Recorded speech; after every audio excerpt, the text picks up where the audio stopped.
There's something that's really been worrying me.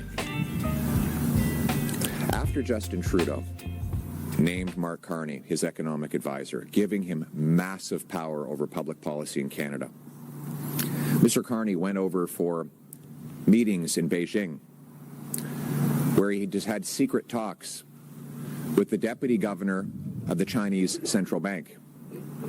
2 weeks later, Brookfield got a $250 million loan. What did they talk about? What did Mr. Carney in his role as Trudeau's economic advisor offer China?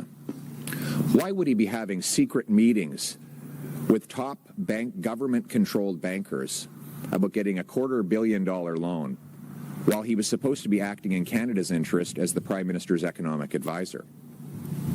Why would he be collaborating with a hostile foreign regime that we have since learned executed 4 Canadians and took numerous Canadians hostage for a lengthy period of time? And given that Mr. Carney knows that he still owns massive financial interests in Brookfield, which owes a $250 million to a Chinese state-controlled bank, how do we know he's not going to act against our interests in favor of his financial interests? Why didn't he stand in front of this microphone and confess to Canadians that he owes the Chinese government that kind of money? Is this why he's covering up his financial interests? And given that China has murdered our people, taken our people hostage, how is he ever going to stand up to foreign interference when he is so financially compromised?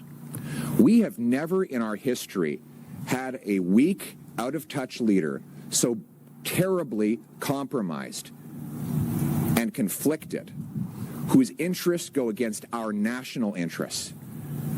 And I call on Mr. Carney right now to come before a microphone today and explain if this loan is still in place and if he still has those Brookfield assets that he had up until a few weeks ago.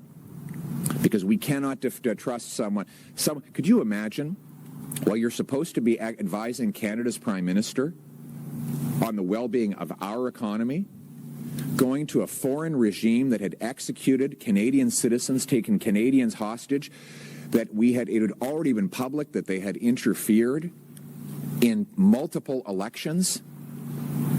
They've done incursions into our northern waters.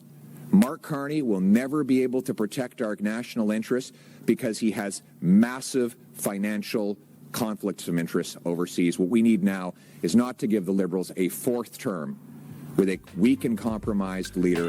What we need is a Prime Minister who will put Canada first for a change.